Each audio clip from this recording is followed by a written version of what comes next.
Thank you very much. Very much appreciated.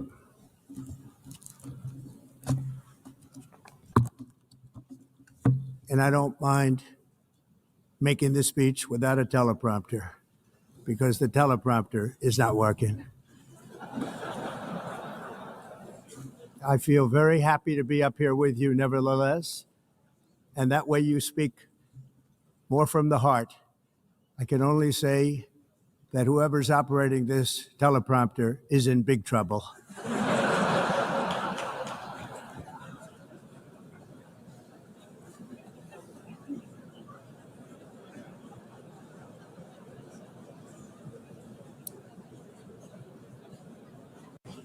Hello, Madam First Lady.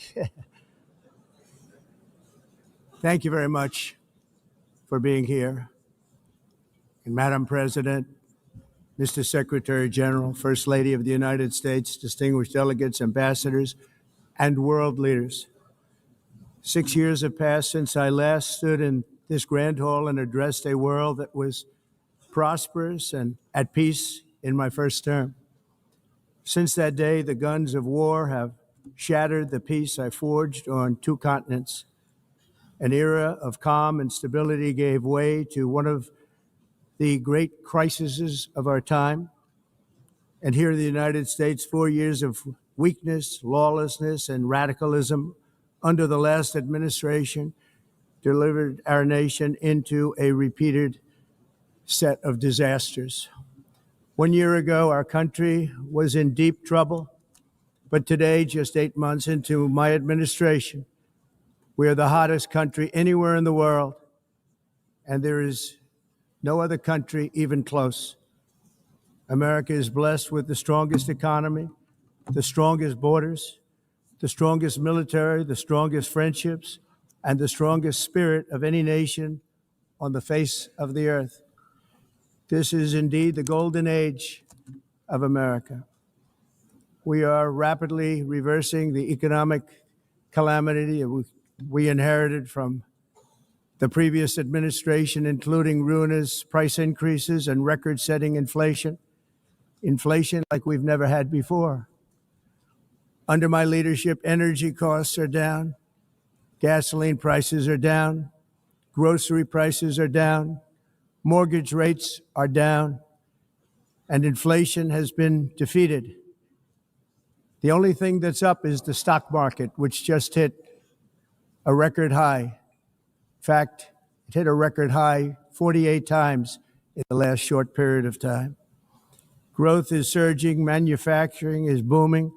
The stock market, as I said, is doing better than it's ever done. And all of you in this room benefit by that, almost everybody. And importantly, workers' wages are rising at the fastest pace in more than 60 years. And that's what it's all about, isn't it? In 4 years of President Biden, we had less than $1 trillion of new investment into the United States. In just 8 months since I took office, we have secured commitments and money already paid for $17 trillion. Think of it, 4 years, less than $1 trillion, 8 months, much more than $17 trillion is being invested in the United States, and it's now pouring in from all parts of the world. We've implemented the largest tax cuts in American history and the largest regulation cuts in American history, making this once and again the best country on earth to do business. And many of the people in this room are investing in America, and it's turned out to be an awfully good investment during this 8-month period. In my first term, I built the greatest economy in the history of the world. We had the best economy ever, history of the world. And I'm doing the same thing again, but this time it's actually much bigger and even better. The numbers far surpass my record-setting first term. On our southern border, we have successfully repelled a colossal invasion. And for the last 4 months, and that's 4 months in a row, the number of illegal aliens admitted and entering our country has been 0. Hard to believe. Because if you look back just a year ago, it was millions and millions of people pouring in from all over the world, from prisons, from mental institutions, drug dealers, all over the world they came. They just poured into our country with the ridiculous open border policy of the Biden administration. Our message is very simple. If you come illegally into the United States, you're going to jail, or you're going back to where you came from, or perhaps even further than that. You know what that means. I want to thank the country of El Salvador for the successful and professional job they've done in receiving and jailing so many criminals that entered our country. And it was under the previous administration that the number became record-setting, and they're all being taken out. We have no choice. And other countries have no choice, because other countries are in the exact same situation with immigration. It's destroying your country, and you have to do something about it. On the world stage, America is respected again like it has never been respected before. You think about 2 years ago, 3 years ago, 4 years ago, or 1 year ago, we were a laughingstock all over the world. At the NATO summit in June, virtually all NATO members formally committed to increase defense spending at my request from 2% to 5% of GDP, making our alliance far stronger and more powerful than it was ever before. In May, I traveled to the Middle East to visit my friends and rebuild our partnerships in the Gulf, and those valued relationships with Saudi Arabia, Qatar, and the UAE and other countries are now, I believe, closer than ever before. My administration has negotiated one historic trade deal after another, including with the United Kingdom, the European Union, Japan, South Korea, Vietnam, Indonesia, the Philippines, Malaysia, and many, many others. Likewise, in a period of just 7 months, I have ended 7 unendable wars. They said they were unendable. You're never going to get them solved. Some were going for 31 years, 2 of them, 31, think of it, 31 years. One was 36 years. One was 28 years. I ended 7 wars. And in all cases, they were raging with countless thousands of people being killed. This includes Cambodia and Thailand, Kosovo and Serbia, the Congo and Rwanda, a vicious, violent war that was, Pakistan and India, Israel and Iran, Egypt and Ethiopia, and Armenia and Azerbaijan. It included all of them. No president or prime minister, and for that matter, no other country has ever done anything close to that. And I did it in just 7 months. It's never happened before. There's never been anything like that. I'm very honored to have done it. It's too bad that I had to do these things instead of the United Nations doing them. And sadly, in all cases, the United Nations did not even try to help in any of them. I ended 7 wars, dealt with the leaders of each and every one of these countries, and never even received a phone call from the United Nations offering to help in finalizing the deal. All I got from the United Nations was an escalator that on the way up stopped right in the middle. If the First Lady wasn't in great shape, she would have fallen, but she's in great shape. We're both in good shape. We both stood.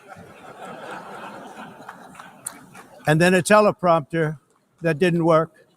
These are the 2 things I got from the United Nations, a bad escalator and a bad teleprompter. Thank you very much. And by the way, it's working now. It just went on. Thank you. I think I should just do it the other way. It's easier. Thank you very much. I didn't think of it at the time because I was too busy working to save millions of lives. That is the saving and stopping of these wars. But later I realized that the United Nations wasn't there for us. They weren't there. I thought of it really after the fact, not during these negotiations, which were not easy. That being the case, what is the purpose of the United Nations? The UN has such tremendous potential. I've always said it. It has such tremendous, tremendous potential, but it's not even coming close to living up to that potential. For the most part, at least for now, all they seem to do is write a really strongly worded letter and then never follow that letter up. It's empty words, and empty words don't solve war. The only thing that solves war and wars is action. Now, after ending all of these wars and also earlier negotiating the Abraham Accords, which is a very big thing for which our country received no credit, never receives credit. Everyone says that I should get the Nobel Peace Prize for each one of these achievements. But for me, the real prize will be the sons and daughters who live to grow up with the mothers and fathers, because millions of people are no longer being killed in endless and unglorious wars.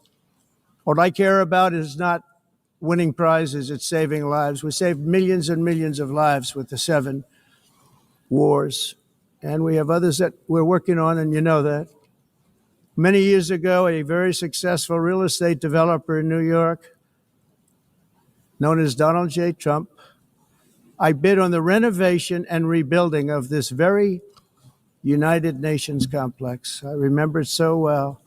I said at the time that I would do it for $500 million, rebuilding everything. It would be beautiful. I used to talk about, I'm going to give you marble floors. They're going to give you terrazzo. I'm going to give you the best of everything. You're going to have mahogany walls. They're going to give you plastic. But they decided to go in another direction, which was much more expensive at the time, and which actually produced a far inferior product. And I realized that they did not know what they were doing when it came to construction, and that their building concepts were so wrong, and the product that they were proposing to build was so bad and so costly. It was going to cost them a fortune. And I said, and wait till you see the overruns. Well, I turned out to be right. They had massive cost overruns and spent between $2 and $4 billion on the building and did not even get the marble floors that I promised them. You walk on terrazzo. Do you notice that? As far as I'm concerned, frankly, looking at the building and getting stuck on the escalator, they still haven't finished the job.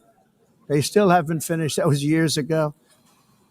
The project was so corrupt that Congress actually asked me to testify before them on the tremendous waste of money, because it turned out that they had no idea what it was, but they knew it was anywhere between $2 and $4 billion as opposed to $500 million with a guarantee. But they had no idea, and I said it cost much more than $5 billion. Unfortunately, many things in the United Nations are happening just like that, but on an even much bigger scale, much, much bigger. Very sad to see. Whether the UN can manage to play a productive role, I've come here today to offer the hand of American leadership and friendship to any nation in this assembly that is willing to join us in forging a safer, more prosperous world. And it's a world that we'll be much happier with. A dramatically better future is within our reach. But to get there, we must reject the failed approaches of the past and work together to confront some of the greatest threats in history. There is no more serious danger to our planet today than the most powerful and destructive weapons ever devised by man, of which the United States, as you know, has many. Just as I did in my first term, I've made containing these threats a top priority, starting with the nation of Iran. My position is very simple. The world's #1 sponsor of terror can never be allowed to possess the most dangerous weapon. That's why shortly after taking office, I sent the so-called Supreme Leader a letter making a generous offer. I extended a pledge of full cooperation in exchange for a suspension of Iran's nuclear program. The regime's answer was to continue their constant threats to their neighbors and U.S. interests throughout the region, and some great countries that are right nearby. Today, many of Iran's former military commanders, in fact, I can say almost all of them, are no longer with us. They're dead. And 3 months ago, in Operation Midnight Hammer, 7 American B-2 bombers dropped the 14 30,000-pound each bombs on Iran's key nuclear facilities, totally obliterating everything. No other country on earth could have done what we did. No other country has the equipment to do what we did. We have the greatest weapons on earth. We hate to use them. But we did something that for 22 years people wanted to do. With Iran's nuclear enrichment capacity demolished, I immediately brokered an end to the 12-day war, as it's called, between Israel and Iran, with both sides agreeing to fight no longer. As everyone knows, I have also been deeply engaged in seeking a ceasefire in Gaza. Have to get that done. Have to get it done. Unfortunately, Hamas has repeatedly rejected reasonable offers to make peace. We can't forget October 7th, can we? Now, as if to encourage continued conflict, some of this body is seeking to unilaterally recognize a Palestinian state. The rewards would be too great for Hamas terrorists for their atrocities. This would be a reward for these horrible atrocities, including October 7th, even while they refuse to release the hostages or accept a ceasefire. Instead of giving to Hamas and giving so much, because they've taken so much, they have taken so much. This could have been solved so long ago. But instead of giving in to Hamas's ransom demands, those who want peace should be united with one message: release the hostages now. Just release the hostages now. Thank you.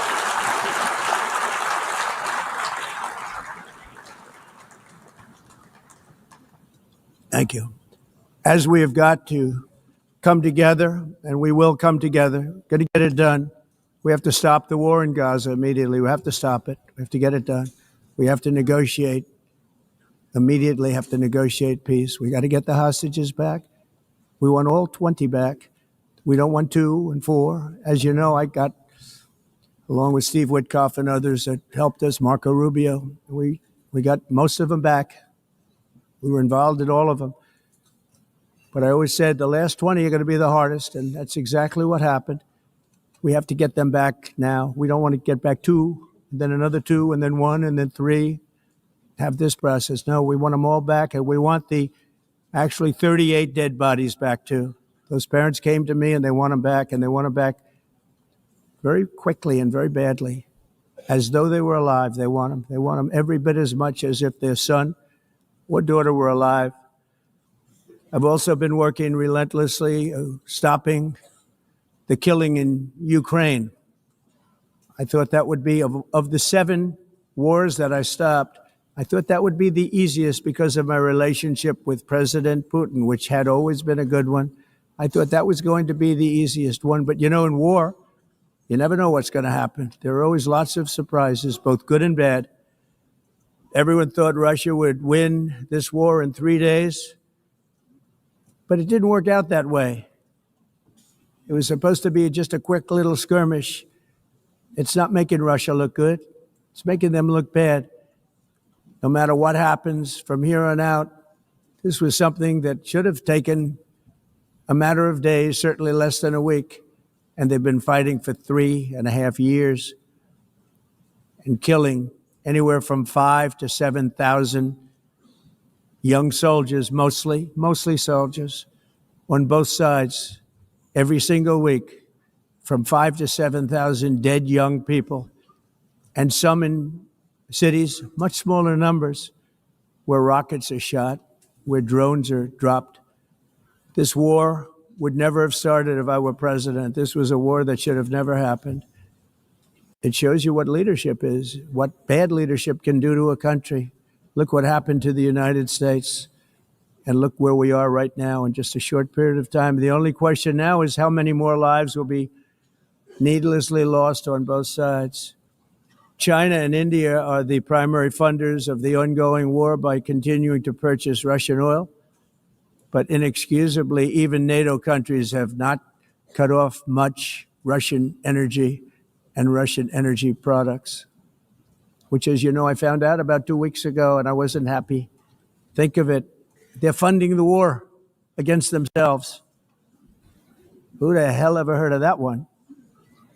In the event that Russia is not ready to make a deal to end the war, then the United States is fully prepared to impose a very strong round of powerful tariffs, which would stop the bloodshed, I believe, very quickly. But for those tariffs to be effective, European nations, all of you are gathered here right now, would have to join us in adopting the exact same measures.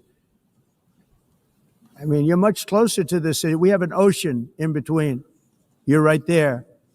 And Europe has to step it up.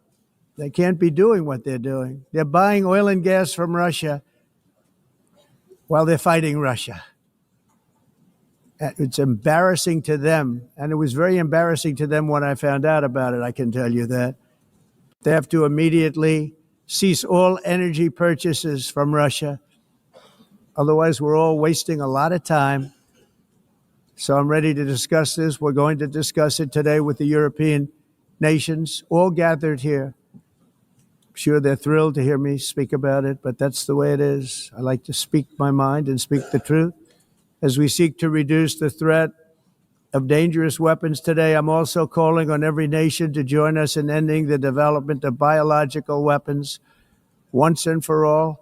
And biological is terrible, and nuclear is even beyond, and we include nuclear in that. We want to have a cessation of the development of nuclear weapons. We know, and I get to view it all the time. Sir, would you like to see? And I look at weapons that are so powerful that we just can't ever use them. If we ever use them, the world literally might come to an end. There would be no United Nations to be talking about. There would be no nothing. Just a few years ago, reckless experiments overseas gave us a devastating global pandemic. Yet despite that worldwide catastrophe, many countries are continuing extremely risky research into bioweapons and man-made pathogens. This is unbelievably dangerous. To prevent potential disasters, I'm announcing today that my administration will lead an international effort to enforce biological weapons convention, which is going to be meeting with the top leaders of the world by pioneering an AI verification system that everyone can trust. Hopefully the UN can play a constructive role, and it will also be one of the early projects under AI. Let's see how good it is, because a lot of people are saying it could be one of the great things ever, but it also can be dangerous, but it can be put to tremendous use and tremendous good, and this would be an example of that. Not only is the UN not solving the problems it should too often, it's actually creating new problems for us to solve. The best example is the number one political issue of our time, the crisis of uncontrolled migration. It's uncontrolled. Your countries are being ruined. The United Nations is funding an assault on Western countries and their borders. In 2024, the UN budgeted $372 million in cash assistance to support an estimated 624,000 migrants journeying into the United States. Think of that. The UN is supporting people that are illegally coming into the United States, and then we have to get them out. The UN also provided food, shelter, transportation, and debit cards to illegal aliens. Can you believe that? On the way to infiltrate our southern border. Millions of people came through that southern border. Just a year ago, millions and millions of people were pouring in, 25 million altogether over the 4 years of the incompetent Biden administration. And now we have it stopped, totally stopped. In fact, they're not even coming anymore because they know they can't get through.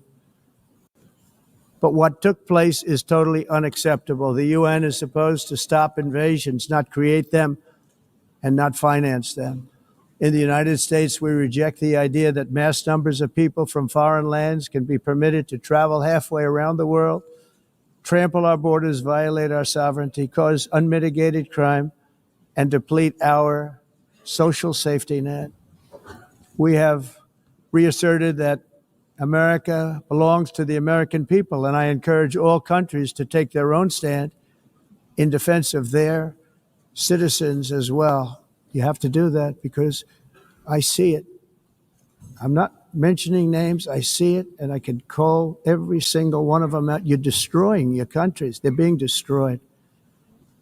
Europe is in serious trouble. They've been invaded by a force of illegal aliens like nobody's ever seen before. Illegal aliens are pouring into Europe. Nobody is ever, and nobody's doing anything to change it, to get them out. It's not sustainable. And because they choose to be politically correct, they're doing just absolutely nothing about it. And I have to say, I look at London, where you have a terrible mayor, terrible mayor, and it's been so changed. Now they want to go to Sharia law, but you're in a different country. You can't do that. Both the immigration and their suicidal energy ideas will be the death of Western Europe if something is not done immediately. This cannot be sustained. What makes the world so beautiful is that each country is unique. But to stay this way, every sovereign nation must have the right to control their own borders. You have the right to control your borders, as we do now, and to limit the sheer numbers of migrants entering their countries and paid for by the people of that nation that were there and that built that particular nation at the time. They put their blood, sweat, tears, money into that country, and now they're being ruined. Proud nations must be allowed to protect their communities and prevent their societies from being overwhelmed by people they have never seen before, with different customs, religions, with different everything. Where migrants have violated laws, lodged false asylum claims, or claimed refugee status for illegitimate reasons, they should, in many cases, be immediately sent home. And while we will always have a big heart for places and people that are struggling and truly compassionate, answers will be given. We have to solve the problem, and we have to solve it in their countries, not create new problems in our countries. And we are very helpful to a lot of countries that are just not able to send their people anymore. They used to send them to us in caravans of 25, 30,000 people each. These massive caravans of people pouring into our country, totally unchecked and unvetted. But not anymore. According to the Council of Europe in 2024, almost 50% of inmates in German prisons were foreign nationals or migrants. In Austria, the number was 53% of the people in prisons were from places that weren't from where they are now. In Greece, the number was 54%. And in Switzerland, beautiful Switzerland, 72% of the people in prisons are from outside of Switzerland. When your prisons are filled with so-called asylum seekers who repaid kindness, and that's what they did, they repaid kindness with crime, it's time to end the failed experiment of open borders. You have to end it now. See, I can tell you, I'm really good at this stuff. Your countries are going to hell. In America, we've taken bold action to swiftly shut down uncontrolled migration. Once we started detaining and deporting everyone who crossed the border and removing illegal aliens from the United States, they simply stopped coming. They're not coming anymore. We're getting a lot of credit, but they're not coming anymore. This was a humanitarian act for all involved, because on the trips up, thousands of people a week were dying. Women were being raped. Nobody's ever seen anything like it. Raped, horribly beaten, raped. On the trip up, the journey up, it was a long walk. It was a long, arduous journey, indeed. And it was also a historic victory against human trafficking throughout the region. What we did was a victory, and we saved so many lives of people that wouldn't make the journey. That journey was loaded up with death. loaded up with death. Dead bodies all along the roads of jungles to get up. They go through jungles, they go through areas so hot you couldn't breathe. They were dying of suffocation, areas so hot that you couldn't breathe. Dead bodies all over. By them not coming, we're saving tremendous numbers of lives. My people have done a fantastic job in doing what they did, and the American public agrees with it. I mean, I was very proud to see this morning I have the highest poll numbers I've ever had. Part of it is because of what we've done on the border. I guess the other part is what we've done on the economy. Joe Biden's policies empowered murderous gangs, human smugglers, child traffickers, drug cartels, and prisoners from all over the world. The previous administration also lost nearly 300,000 children. Think of that. They lost more than 300,000 children, little children, who were trafficked into the United States on the Biden watch, many of whom have been raped, exploited, and abused, and sold. Sold. Nobody talks about that. The fake news doesn't write about it. With many others, young children who are missing or dead. And we found a lot of these children and we're sending them back, and we've been sending them back to their parents. They said, nobody knows who they are. They said, where do you come from? And they'll give us a country and we'll find out and we'll figure it out and we'll bring them back to their homes. And the mother and father rush to the door and their tears in their eyes. They can't believe that they're seeing their son or daughter, their little son or daughter again. We've done almost 30,000 of them so far. Any system that results in the mass trafficking of children is inherently evil. Yet that is exactly what the globalist migration agenda has done, and it's what it's all about. In America, those days, as you know, are over. The Trump administration is working, and we are continuing to work to track down the villains that are causing this problem, and also, as I said, to get back the 30,000 we've already returned. Now I think we're going to have another. We're going to find a lot. You're not going to find all of them. More than 300,000. They're lost or they're dead. They're lost or they're dead because of the animals that did this. To protect our citizens, I've also designated multiple savage drug cartels as far as and you see this, and you see it happening right before your eyes. Let's put it this way. People don't like taking big loads of drugs in boats anymore. There aren't too many boats that are traveling on the seas by Venezuela. They tend not to want to travel very quickly anymore. And we've virtually stopped drugs coming into our country by sea. We call them the water drugs. They kill hundreds of thousands of people. I've also designated multiple savage drug cartels as far as foreign terrorist organizations, along with two bloodthirsty transnational gangs, probably the worst gangs anywhere in the world, MS-13 and Tren de Aragua. Tren de Aragua is from Venezuela, by the way. Such organizations torture, maim, mutilate, and murder with impunity.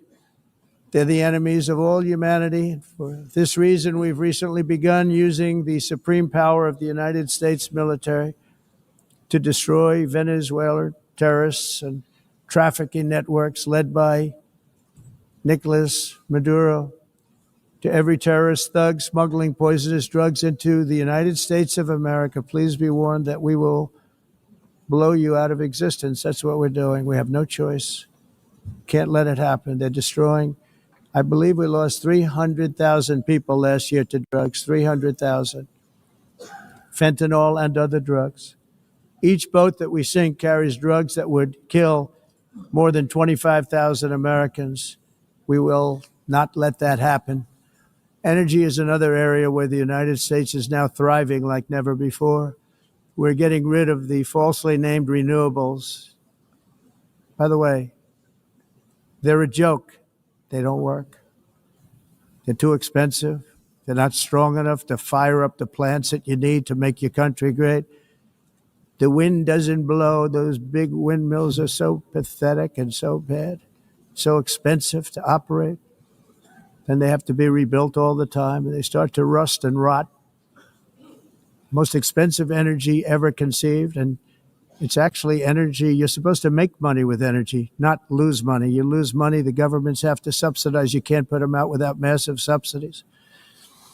And most of them are built in China, and I give China a lot of credit. They build them, but they very few wind farms. So why is it that they build them and they send them all over the world, but they barely use them? You know what they use? Coal. They use gas. They use almost anything, but they don't like wind. But they sure as hell like selling the windmills. Europe, on the other hand, has a long way to go, with many countries being on the brink of destruction because of the green energy agenda. And I give a lot of credit to Germany. Germany was being led down a very sick path, both on immigration, by the way, and on energy. They were going green and they were going bankrupt.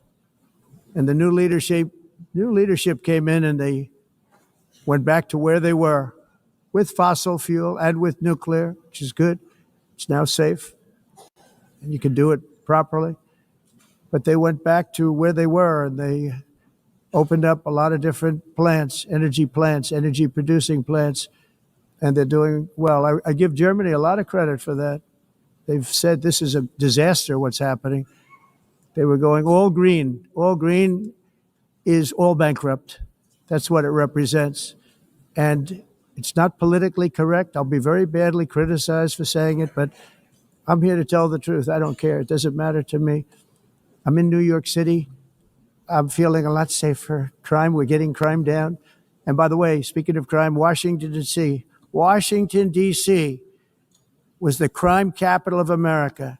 Now it's after 12 days, it's a totally safe city. Everyone's going out to dinner. They're going out to restaurants. Your wife can walk down the middle of the street with or without you. Nothing's going to happen. My people have done a fantastic job. And yes, I called in the National Guard, and the National Guard took care of business. And they weren't politically correct, but they took care of business. We got 1,700 career criminals out, brought them back to where they came from, the countries where they came from, or put them in jails. Washington, D.C. is now a totally safe city again, and I welcome you to come. In fact, we'll have dinner together at a local restaurant, and we'll be able to walk. We don't have to go by an armor-plated vehicle. We'll walk right over there from the White House. They've given up their powerful edge, a lot of the countries that we're talking about, in oil and gas, such as essentially closing the great North Sea oil. Oh, the North Sea, I know it so well. Aberdeen was the oil capital of Europe, and there's tremendous oil that hasn't been found in the North Sea, tremendous oil. And I was with the prime minister I respect and like a lot, and I said, you're sitting with the greatest asset. They essentially closed it by making it so highly taxed that no developer, no oil company can go there. They have tremendous oil left, and more importantly, they have tremendous oil that hasn't even been found yet. And what a tremendous asset for the United Kingdom. And I hope the Prime Minister is listening, because I told it to him 3 days in a row. That's all he heard. North Sea oil, North Sea, because I want to see them do well. I want to stop seeing them ruining that beautiful Scottish and English countryside with windmills and massive solar panels that go 7 miles by 7 miles, taking away farmland. But we're not letting this happen in America. In 1982, the executive director of the United Nations Environmental Program predicted that by the year 2000, climate change would cause a global catastrophe. He said that it will be irreversible, as any nuclear holocaust would be. This is what they said at the United Nations. What happened? Here we are. Another UN official stated in 1989 that within a decade, entire nations could be wiped off the map by global warming. Not happening. You know, it used to be global cooling. If you look back years ago in the 1920s and the 1930s, they said, global cooling will kill the world. We have to do something. Then they said global warming will kill the world. But then it started getting cooler. So now they could just call it climate change, because that way they can't miss. It's climate change. Because if it goes higher or lower, whatever the hell happens, there's climate change. It's the greatest con job ever perpetrated on the world, in my opinion. Climate change, no matter what happens, you're involved in that. No more global warming, no more global cooling. All of these predictions made by the United Nations and many others, often for bad reasons, were wrong. They were made by stupid people that have cost their countries fortunes and given those same countries no chance for success. If you don't get away from this green scam, your country is going to fail. And I'm really good at predicting things, you know. They actually said during the campaign they had a hat, the best-selling hat. Trump was right about everything. And I don't say that in a braggadocious way, but it's true. I've been right about everything. And I'm telling you that if you don't get away from the green energy scam, your country is going to fail. And if you don't stop people that you've never seen before, that you have nothing in common with, your country is going to fail. I'm the president of the United States, but I worry about Europe. I love Europe. I love the people of Europe. And I hate to see it being devastated by energy and immigration. This double-tailed monster destroys everything in its wake, and they cannot let that happen any longer. You're doing it because you want to be nice. You want to be politically correct, and you're destroying your heritage. They must take control strongly and immediately of the unmitigated immigration disaster and the fake energy catastrophe before it's too late. The carbon footprint is a hoax made up by people with evil intentions, and they're heading down a path of total destruction. You know, the carbon footprint, it was a big, big thing a few years ago. I remember hearing about the carbon footprint, and then President Obama would get into Air Force One, a massive Boeing 747, and not a new one, an old one with old engines that spew everything into the atmosphere. He'd talk about the carbon footprint, we must do so. Then he'd get in and he'd fly from Washington to Hawaii to play a round of golf. And then he'd get back onto that big, beautiful plane and he'd fly back and he'd talk about, again, global warming and the carbon footprint. It's a con job. At extreme cost and expense, Europe reduced its own carbon footprint by 37%. Think of that. Congratulations, Europe. Great job. You cost yourself a lot of jobs, a lot of factories closed, but you reduced the carbon footprint by 37%. However, for all of that sacrifice and much more, it's been totally wiped out and then some by a global increase of 54%. Much of it coming from China and other countries that are thriving around China, which now produces more CO2 than all the other developed nations in the world.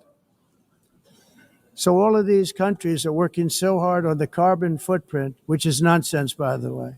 It's nonsense. You know, it's interesting. In the United States, we have still radicalized environmentalists, and they want the factories to stop. Everything should stop. No more cows. We don't want cows anymore. I guess they want to kill all the cows. They want to do things that are just unbelievable, and you have it too. But, you know, we have a border, strong, and we have a shape, and that shape doesn't just go straight up.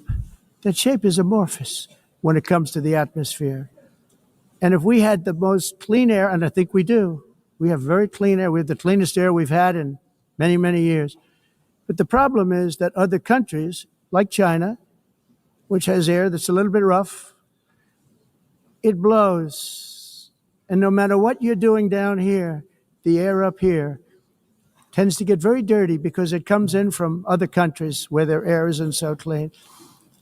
And the environmentalists refuse to acknowledge that. Same thing with garbage. In Asia, they dump much of their garbage right into the ocean. And over about a 1 week and 2 week journey, it flows right past Los Angeles. You've seen it. Massive amounts of garbage, almost too much to do anything about, flowing past Los Angeles, past San Francisco. And then somebody will get in trouble because he dropped a cigarette on the beach. The whole thing is crazy. The primary effect of these brutal green energy policies has not been to help the environment, but to redistribute manufacturing and industrial activity from developed countries that follow the insane rules that are put down to polluting countries that break the rules and are making a fortune. They're making a fortune. European electricity bills are now 4 to 5 times more expensive than those in China and 2 to 3 times higher than the United States. And our bills are coming way down. You probably see that our gasoline prices are way down. You know, we have an expression, drill, baby, drill, and that's what we're doing. We're going to be much lower in a year from now. But they've come way down over the last year. As a result, every air conditioner is like very uncommon to see one in some of these countries because the electric costs are so high. So while the U.S. has approximately 1,300 heat-related deaths annually, that's a lot, Europe loses more than 175,000 people to heat deaths each year because the costs are so expensive you can't turn on an air conditioner. What is that all about? That's not Europe. That's not the Europe that I love and know. All in the name of pretending to stop the global warming hoax.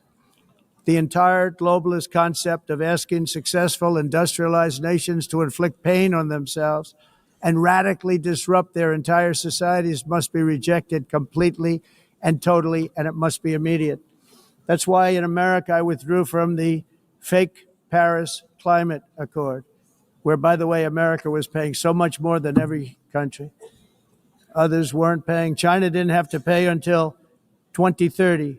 Russia was given an old standard that was easy to meet, a 1990 standard. But for the United States, we're supposed to pay like $1 trillion.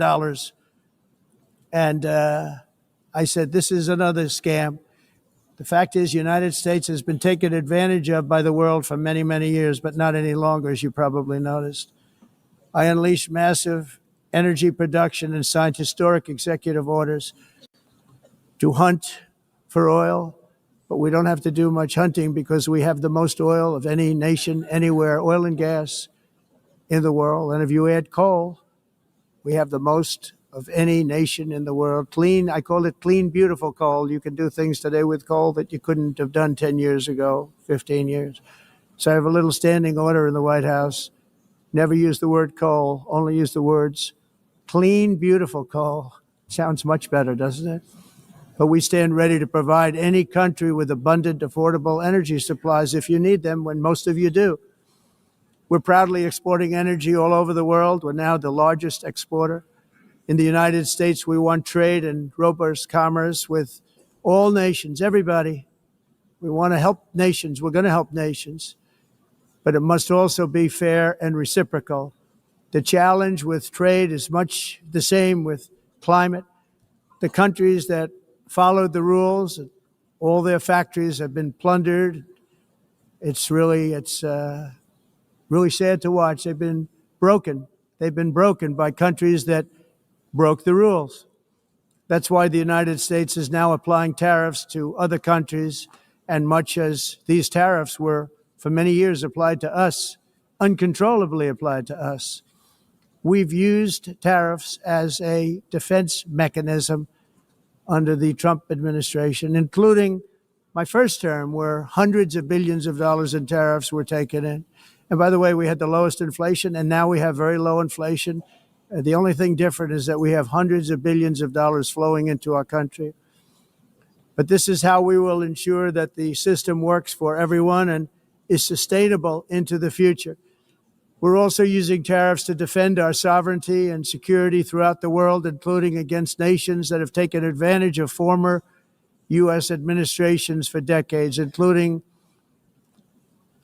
the most corrupt, incompetent administration in history, the sleepy Joe Biden administration. Brazil now faces major tariffs in response to its unprecedented efforts to interfere in the rights and freedoms of our American citizens and others, with censorship, repression, weaponization, judicial corruption, and targeting of political critics in the United States. I have a little problem saying this because I must tell you, I was walking in and the leader of Brazil was walking out. We saw him and I saw him, he saw me, and we embraced. And then I'm saying, can you believe I'm going to be saying this in just 2 minutes? But we actually agreed that we would meet next week. We didn't have much time to talk, like about 20 seconds. They were in retrospect, I'm glad I waited because this thing didn't work out too well. But we did talk. We had a good talk, and we agreed to meet next week, if that's of interest. But he seemed like a very nice man, actually. He liked me, I liked him. But if you, and I only do business with people I like. When I don't like them, I don't like them. But we had, at least for about 39 seconds, we had excellent chemistry. It's a good sign. But also in the past, Brazil, can you believe this, unfairly tariffed our nation. But now, because of our tariffs, we are hitting them back, and we're hitting them back very hard. As president, I will always defend our national sovereignty and the rights of American citizens. So I'm very sorry to say this, that Brazil is doing poorly and will continue to do poorly. They can only do well when they're working with us. Without us, they will fail, just as others have failed. It's true. Next year, the United States will celebrate the 250th anniversary of our glorious independence, a testament to enduring power and American freedom and spirit. We will also be proudly hosting the 2026 FIFA World Cup, and shortly thereafter, the 2028 Olympics, which is going to be very exciting. I hope you all come.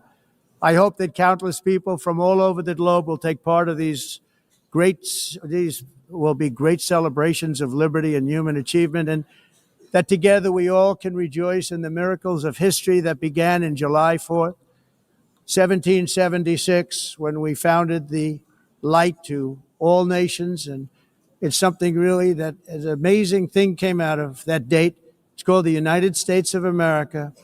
In honor of this momentous anniversary, I hope that all countries who find inspiration in our example will join us in renewing our commitment, values, and those values really that we hold so dear together.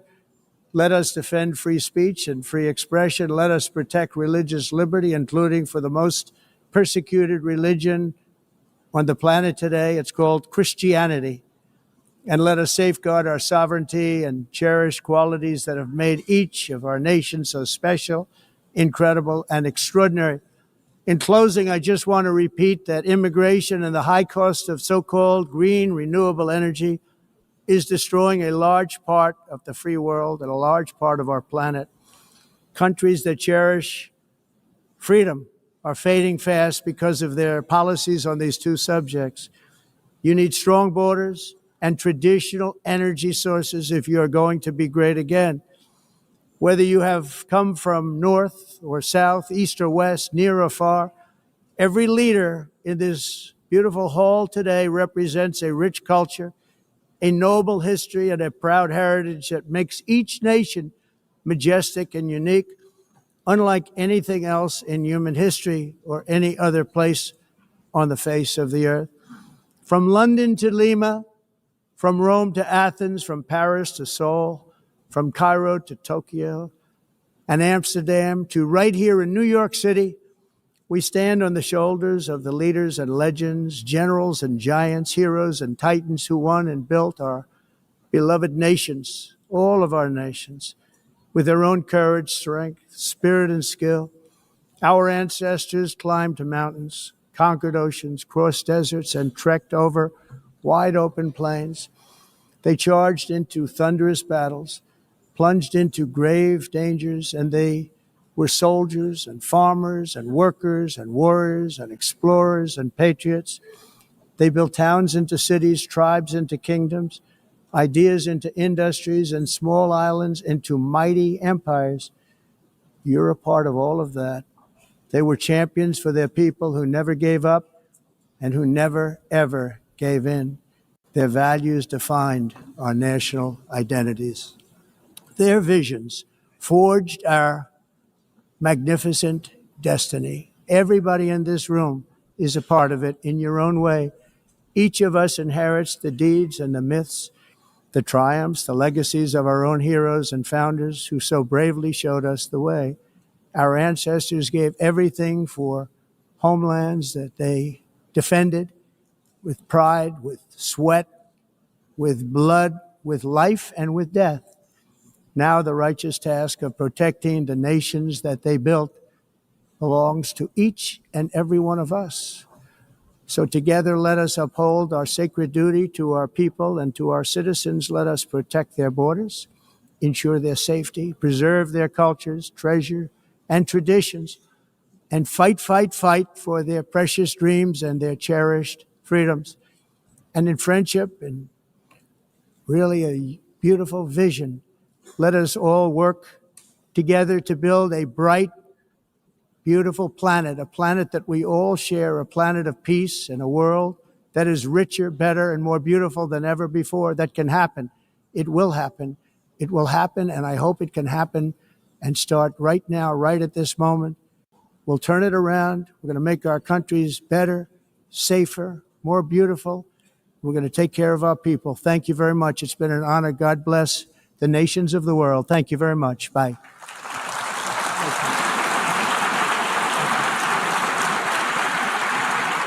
Thank you very much.